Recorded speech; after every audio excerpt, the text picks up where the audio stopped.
Welcome to the Relaunch Your Career podcast. I am your host, Leah Lambert, career and interview coach and founder of Relaunch Me, where we help you find the work that you were meant to do.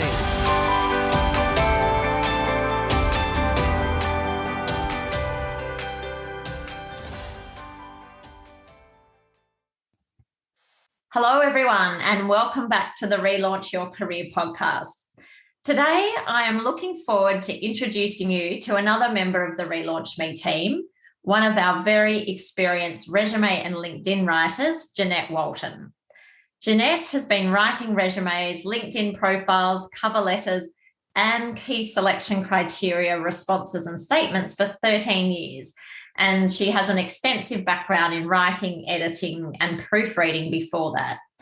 Jeanette also has a Bachelor of Arts majoring in professional writing from Deakin University, and she's also a certified master level resume writer.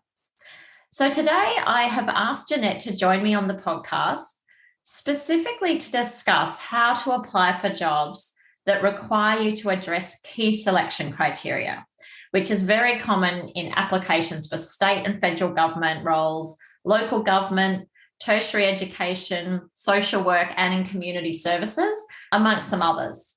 So for anyone who's had to do this, you'll know that it is a really time-consuming process, and it's not always straightforward in terms of working out the correct format and what they're actually looking for. So today, Jeanette, I've asked her to provide us with some tips from her years of experience helping clients with this rather tedious task. Welcome to the podcast, Jeanette. Thank you, Leah. It's a pleasure to be here. So, Jeanette, can you explain for us what is it that makes these applications so time-consuming for candidates? Okay, so quite often key selection criteria is for government or public sector roles. Most of the time they require you to address key selection criteria. And I guess it often requires that higher level planning and attention to detail when putting together your application, particularly because government and public sector businesses often have more rigorous compliance and governance standards and expectations. By taking the time to verify and align with the job application specifications, which often include that key selection criteria, you are demonstrating to that business that you uphold such professional values. So that's going to be a big tick for them. It should also be noted that making contact with the recruiter to clarify what their job application preferences is an ideal opportunity to introduce yourself and to identify whether that particular role is relevant for you and your career ambitions. So I guess I'm saying it's as important for you to assess the job relevance as it is for the recruiter before you put in that extra time and resources producing key selection criteria responses. Okay, you make a really good point there, Jeanette, because often they're asking you to address the key selection criteria, but it could be in a number of different formats. Say to our clients, can you go back and speak to the recruiter and just clarify what this actually means? Because it's often not clear, is it? That's right. And if you don't, with it being so highly competitive in the job market, if you don't meet their specific expectations or requirements in your application, you'll be disregarded no matter what you have on offer. So, yeah, it really adds value to go and make that contact with the recruiter, I believe. Yeah. So there might be some listeners out there, Jeanette, who've never had to do this before. They might be just starting out with their job search process. Can you explain to them, if you are asked to address key selection criteria, what that actually means? Yeah, okay. So the key selection criteria is often used to prompt you as the applicant to provide individualised examples of how you meet the core job requirements. So it helps, it speeds up the process for the recruiter to see that you align with what they're looking for. The key selection criteria lists out specific aspects of the role that are important to the employer, which can include soft skills as well as hard skills. So soft skills such as interpersonal communications. And it also guides the applicant on how to demonstrate their alignment with the role. For example, if a criterion asks you to demonstrate your ability to plan and complete projects based on critical deliverables, you will need to provide at least one career example that showcases both your project planning and execution capabilities, say based on timeframes, budgets, etc. So it's really about drilling down and matching that criterion. And I generally use the STAR, or the situation, task, action and result methodology, to address each key selection criterion. Yeah, that's right. So they're looking for perhaps a brief overview, I guess, of your understanding of that criterion, but then a very specific example of how you've used that competency in the past to be successful overcoming some sort of problem. That's right. And as a side note, I've often found that in-depth review and consideration of key selection criteria helps prospective applicants to really consider whether they can meet those requirements before they commence the career documentation project. So some applications, Jeanette, will ask candidates to address the key selection criteria individually in a separate statement, whilst other application instructions might ask candidates to address the key selection criteria as part of a cover letter. I think this is something that candidates find really confusing, and sometimes we're confused by it because it's not often clear. Can you explain how these differ and what candidates do need to be aware of? Okay, so I guess it ties in with what we talked about earlier, where the benefits of contacting the recruiter to clarify how they want it addressed. So the main two ways that key selection criteria have been addressed up until recently is either via a 2 to 3 page cover letter or a separate document in addition to the resume and cover letter. Sometimes it's specified in the how to apply instructions, but even then sometimes it's not clear enough. So that's why we recommend contacting the recruiter where it's really not, where it's a bit ambiguous. In both contexts, so the cover letter and the separate document, I will usually ask a client to complete a questionnaire to help me to provide specific examples of how they can meet the criteria. If we're incorporating into a cover letter, I usually don't need as much information provided or as many star-based examples because of space limitations. But if we're writing up that separate document where there's more scope for further detail to address each criterion, which I believe indicates a higher prioritisation of that aspect of the application, I encourage the client to provide at least a couple of star-based examples so that we can really drill down into their alignment with the role's key selection criteria.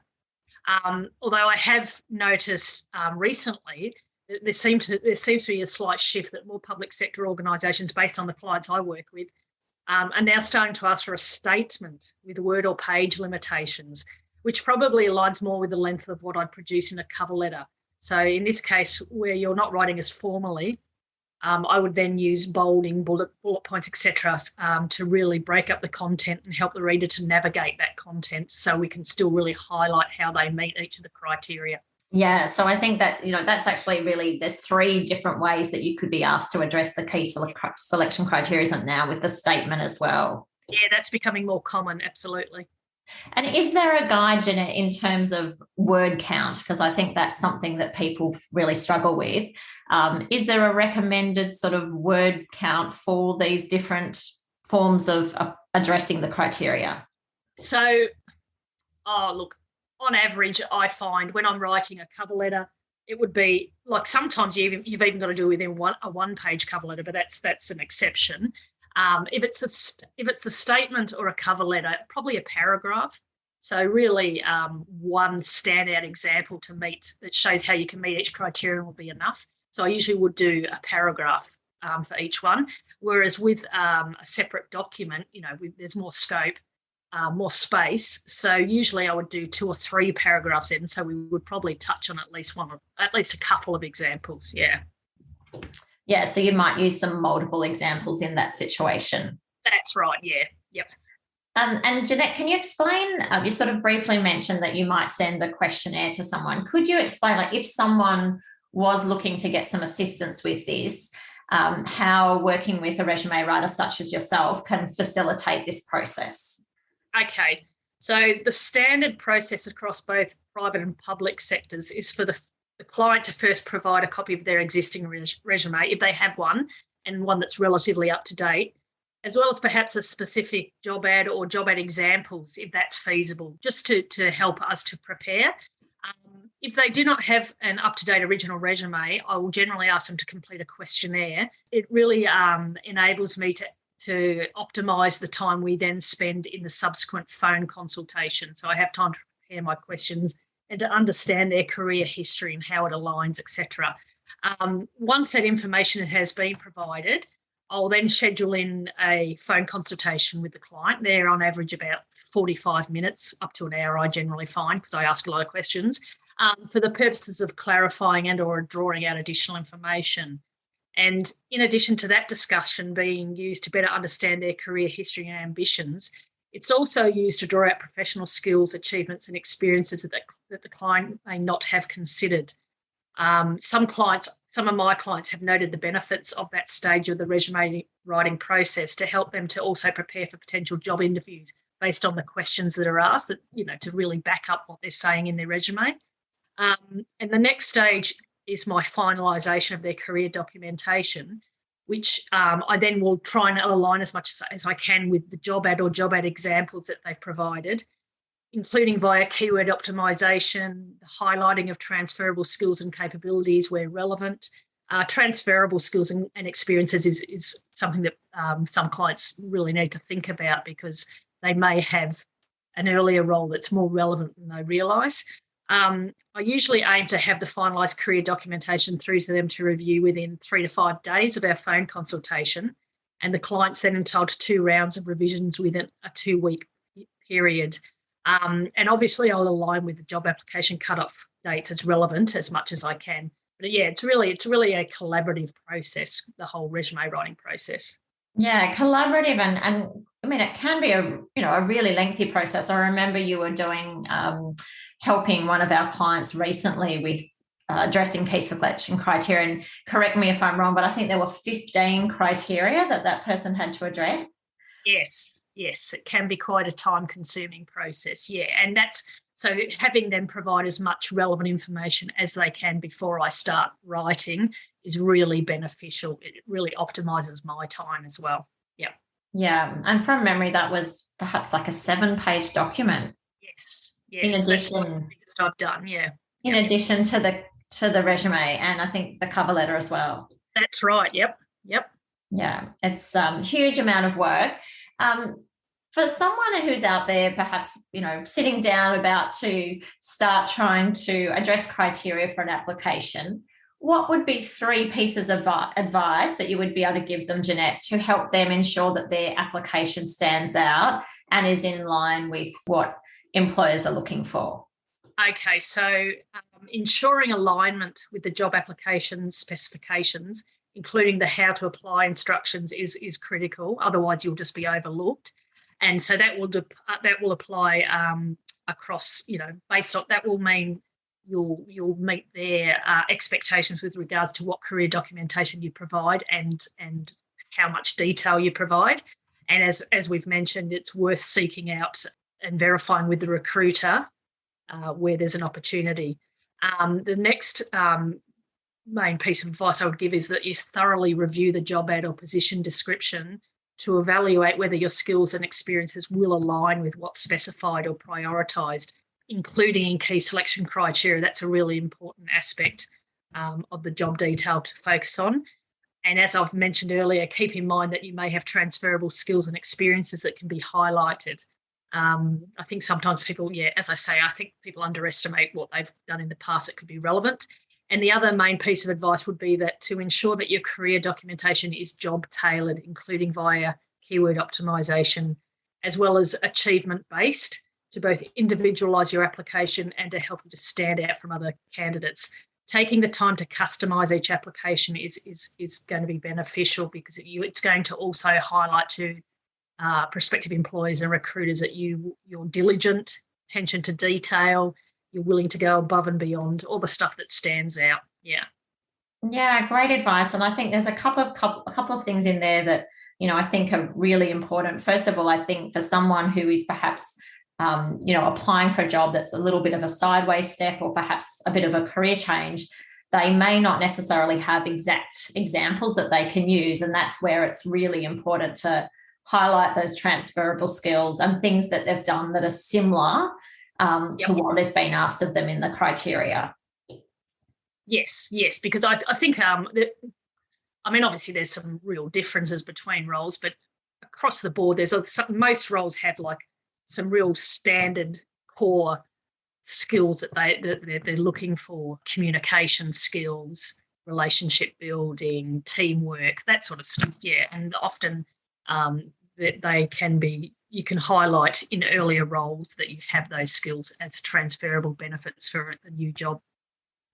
Yeah, and I think the other great point that you made is thinking about your achievements, because the first place I'd be looking for examples is achievements that you have on your resume perhaps already, and you can think, okay, well, how did I achieve this? What competency or skill was I using? Yes, so it's about when you're highlighting specific achievements, and again, I think people underestimate some of their achievements.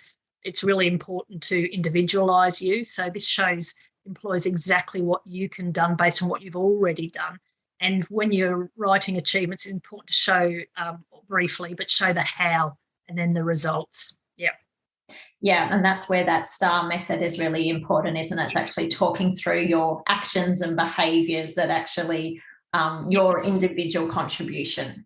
Absolutely. And another point I should make is that I find sometimes some clients think because they didn't do it individually, they shouldn't include it, but it's also about what you've done as a team. That's still an achievement in your career. So people need to remember that as well.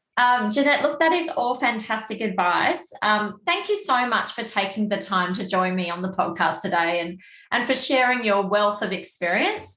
Look, if anyone out there is interested in engaging Jeanette in the future, then please just contact us through the Relaunch Me website. We can answer any further questions that you have about the process or about how Jeanette might be able to help you. Thanks again, Jeanette. It's been great chatting with you, and enjoy the rest of your day. Thank you. You too. Bye-bye, everyone.